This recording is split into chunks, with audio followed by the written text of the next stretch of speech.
नमस्कार दोस्तों, मैं राहुल नागपाल और आप देख रहे हैं हमारा यूट्यूब चैनल बोल पिचासी।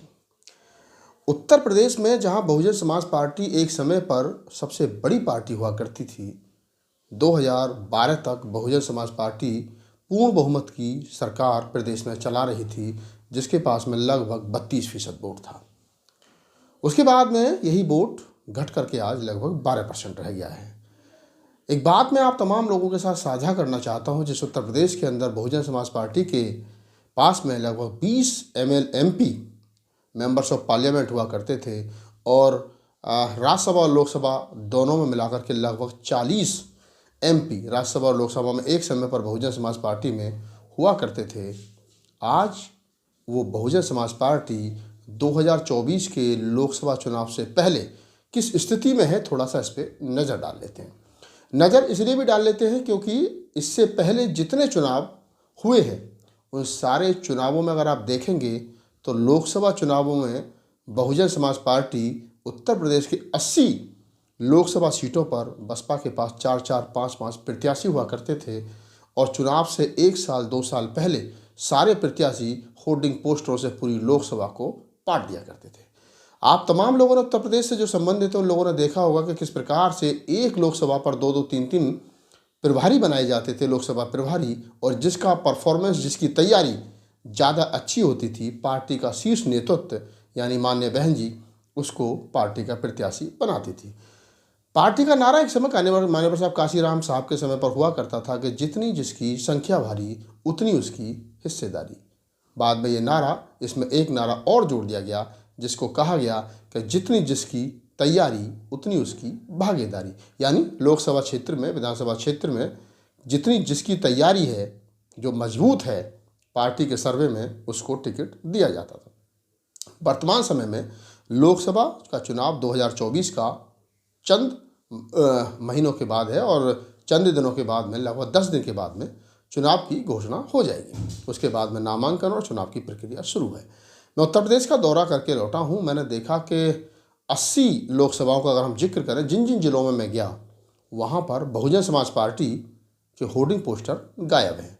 आखिर क्या कारण है कि जो बहुजन समाज पार्टी मुख्य विपक्षी दल उत्तर प्रदेश में या पक्षी दल हुआ करता था, जो पूर्ण बहुमत की सरकार चलाता था बहन जी के नेतृत्व में, या इतनी सीटें उसके पास हुआ करती थी, इतने प्रत्याशी उसके पास हुआ करते थे कि भरमार होती थी और लोकसभा और विधानसभा का चुनाव आने से पहले विधानसभा और लोकसभा को प्रत्याशी पाट दिया करते थे, क्योंकि उनको लगता था ये पार्टी से टिकट मिलने के बाद में हम चुनाव जीत जाएंगे। आज क्या कारण है कि बहुजन समाज पार्टी के पास प्रत्याशी नहीं है, और हैं तो फिर वो तैयारी क्यों नहीं कर रहे? बहुजन समाज पार्टी पिछली बार समाजवादी पार्टी, कांग्रेस और RLD के साथ गठबंधन में थी 2019 के चुनाव में पहले, तो वो 10 लोकसभा सीट जीतने में कामयाब हुई थी। उससे पहले 0 से 10 हुई और 10 के बाद में अब बहन जी ने घोषणा कर दिया कि हम अकेलो चलो की स्थिति में ही, यानी अकेले चुनाव लड़ेंगे। ऐसे में बहुजन समाज पार्टी के जो 10 लोकसभा में MP थे, वो सब के सब बहुजन समाज पार्टी को नमस्ते करके चले गए। आखिर क्यों चले गए? जो प्रत्याशी, जिस लोकसभा क्षेत्र पर जो प्रत्याशी चुनाव जीत करके हाथी के सिंबल पर आया था और पिछले 5 साल से लोकसभा में मेंबर था, आज वो भी बहुजन समाज पार्टी के चुनाव चिन्ह पर लोकसभा का चुनाव नहीं लड़ना चाह रहा है। आखिर वजह क्या है?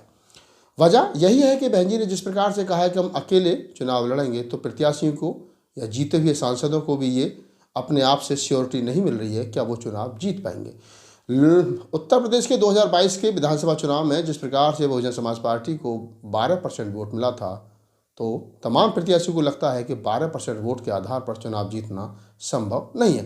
चुनाव जीतने के लिए कम से कम 30% से ज़्यादा वोट जो है वो चाहिए, और ये वोट उतना आसानी से पार्टी के खाते में आता दिखाई नहीं दे रहा है। शायद यही कारण है कि बहुजन समाज पार्टी के 10 जीते हुए सांसद पार्टी को नमस्ते कह चुके हैं, यानी पार्टी को छोड़ चुके हैं, और इस चुनाव से पहले पार्टी के पास जो प्रत्याशियों की भरमार होती थी, आज लोकसभा पर बसपा और के होर्डिंग पोस्टर जो है वो गायब है। कोई भी प्रत्याशी बसपा से चुनाव लड़ना नहीं चाहता। क्यों नहीं चाहता है, ये बात तमाम लोगों को मालूम है। अगर ये स्थिति पैदा हुई है तो शायद इसके लिए पार्टी का शीर्ष नेतृत्व जो है वो जिम्मेदार है। एक बात मैं यहाँ तमाम दर्शकों को और बताता चलूँ, ये बात इसलिए महत्वपूर्ण बन जाती है क्योंकि चुनाव जो है वो नज़दीक है। बहन कुमारी मायावती ने जब से घोषणा की है कि हम अकेले चुनाव लड़ेंगे, उसके बाद में चाहे तो समाजवादी पार्टी का बसपा के प्रति नरम रवैया रहा हो, चाहे कांग्रेस का नरम रवैया रहा हो, चाहे अन्य पार्टियों का जो इंडिया गठबंधन के हिस्सा हैं, उन्होंने बहन जी को ये कहा कि बहन जी के बिना उत्तर प्रदेश में हम कामयाब नहीं हो पाएंगे। और बहन जी को भी ये मालूम है कि वो चुनाव अकेले लड़ेंगी तो वो कामयाब नहीं हो पाएंगी। वो भी शायद अपना वोट बैंक जो 12.5% उनको पिछली बार विधानसभा चुनाव में मिला था, उतना भी पार्टी को नहीं मिले। क्या कारण है, उसके बावजूद भी बहन जी जो है वो अकेले चुनाव लड़ने की जिद पर अड़ी है।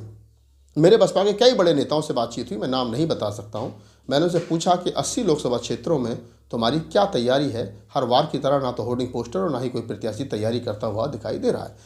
तो पार्टी के कई मज़ेदार और बड़े नेताओं ने मज़ेदार बात कही। ये बात अक्सर उत्तर प्रदेश से बाहर कही जाती थी, उत्तर प्रदेश से बाहर लोग कहते थे, और वही बात उत्तर प्रदेश के बड़े नेता कह रहे हैं कि हमारी नज़र बीजेपी के बागियों पर है। यानी जो लोग जो भारतीय जनता पार्टी जिन लोगों के टिकट काटेगी या जो लोग दौड़ में होंगे, जब उनको टिकट नहीं मिलेगा तो फिर उनको भारतीय जनता पार्टी जब टिकट नहीं देगी तो बहुजन समाज पार्टी यानी बीएसपी उनको अपना प्रत्याशी बनाएगी। यानी एन टाइम पर टिकट कटने तक बीजेपी जब उनका टिकट काटेगी तो फिर अब दूसरे के कंधों पर रख करके बसपा की राजनीति उत्तर प्रदेश में होगी, जो अक्सर अन्य प्रदेशों में हिंदी भाषी बेल्ट में तो कम से कम नहीं होती थी, लेकिन अब ये हिंदी भाषी बेल्ट में भी काम होने लगा है।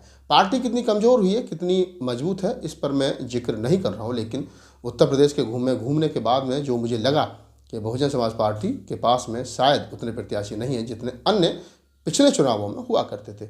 दूसरी बात एक और राजनीतिक गलियारों से निकल करके ये आ रही है कि मुसलमानों के बड़े नेता जिनको कहा जाता है ओवैसीउद्दीन ओवैसी और बहुजन समाज पार्टी का उत्तर प्रदेश के अंदर गठबंधन हो सकता है। इसको लेकर के भी मैंने पार्टी के कई बड़े नेताओं से संपर्क किया और उनसे पूछना चाहा कि क्या कारण है, क्या आप ओवैसी जी के साथ में गठबंधन में जा रहे हैं। तो इसको लेकर के उन्होंने कोई पूर्णतः ना तो ये कहा कि नहीं जा रहे हैं और ना ही ये कहा कि हम जा रहे हैं। अगर उत्तर प्रदेश के अंदर ओवैसी जी की पार्टी के साथ में बहुजन समाज पार्टी का गठबंधन होता है, दोनों पार्टी मिलकर के चुनाव 2024 का आम चुनाव लड़ती हैं, तो क्या आपको लगता है कि मुस्लिम वोट जो है वो ओवैसी के नाम पर बहुजन समाज पार्टी को पड़ेगा या कितना फ़ायदा हो सकता है? ये सारी चीज़ें भविष्य के गर्म में, क्योंकि अभी तो बहुजन समाज पार्टी और ओवैसी की पार्टी का गठबंधन होना भी सुनिश्चित नहीं हुआ है। लेकिन इतना तो तय है कि जो राजनीतिक गलियारों से खबरें आ रही हैं कि उनमें ये तो कहीं ना कहीं बात दबी जबान में कही जा रही है कि ओवैसी जो है वो चाहते हैं और मायावती जी भी कहीं ना कहीं चाहती हैं कि ओवैसी के साथ गठबंधन उत्तर प्रदेश के अंदर तीसरे मोर्चा के रूप में किया जाए। हो सकता है मायावती जी बड़ी राजनेता हैं और राजनीति को बेहतर समझती हैं, लेकिन मैं इतना जरूर कह सकता हूँ कि बहुजन समाज पार्टी जो बहुजन महापुरुषों का मिशन हुआ करता था, जिसमें कभी आप समझिए कि वो तमाम महापुरुषों की विचारधारा थी, बुद्ध, कबीर, नानक, रैदास, साहू जी महाराज फूले, जिसमें पटेल नेता हुआ करते थे, कुर्मी उसमें के साथ साथ मौर्य, शाक्य, निषाद, पूर्वांचल के राजभर और चमार, जाटव, अहिरवार, दोहरे और मुसलमान मिलकर के बहुजन समाज बना था, वो बिखरता नज़र आ रहा है। और तो और अब चमार भी, जाटव भी बहुजन समाज पार्टी को वोट देने की स्थिति में नहीं है। उत्तर प्रदेश का मुसलमान जिस प्रकार से उस पार्टी को वोट करना पसंद करता है जो भारतीय जनता पार्टी को चुनाव हरा दे, तो कहीं ना कहीं जाटव चमार भी यही देख रहा है कि वो उस पार्टी को वोट करे जो बीजेपी को हरा दे, क्योंकि उसके सामने कोई विकल्प और नहीं है बेहतर। अगर उसके सामने उससे पूछा जाए, मैंने प्रदेश के युवाओं से पूछा कि आपको बीजेपी से ज़्यादा खतरा है या कांग्रेस से, तो लोगों ने कहा कि हम भारतीय जनता पार्टी को चुनाव हराने के लिए किसी को भी वोट दे सकते हैं। और मायावती चूँकि चुनाव नहीं लड़ रही है, राजनीति को राजनीतिक तरीके से नहीं देख रही हैं, इसलिए शायद ये बड़ा सवाल युवाओं के नज़र में है। इस पूरी बातचीत के बारे में आपकी क्या प्रतिक्रिया हमें कमेंट सेक्शन में बताइए। मुझे मेरी बात अगर किसी को अच्छी ना लगे तो विचार कीजिए, शायद समझ में आए। कम से कम इस देश के अंदर जो हमारे फंडामेंटल राइट्स हैं, में जो बोलने का अधिकार है, मेरी बसपा है, बसपा के लोगों से कोई दुश्मनी नहीं है, मेरी भी पार्टी है, लेकिन मैं सिर्फ एज ए पत्रकार, एज एक्टिविस्ट ये कह सकता हूँ कि वर्तमान समय में राजनीति जिसकी जो हवा चल रही है उसमें अकेलो चलो की स्थिति फिलहाल नहीं है। धन्यवाद।